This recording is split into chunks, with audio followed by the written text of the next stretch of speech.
होली रे रंग दे चोली रे होई गेलोई मन बेसरम बेसरम।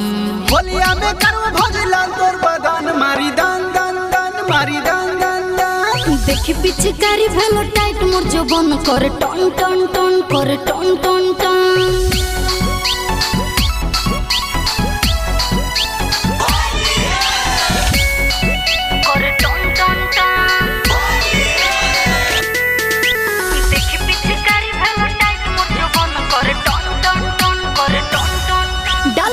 पिचकारी भीतर रे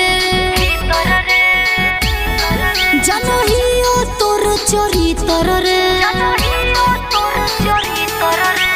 होली में देवरों के दे देंगे छूट फागुन के लहर हम मजा ले लूट। लसर देवे रे चोली फर देवे रे तुर देबो तोर बैगन बैगन।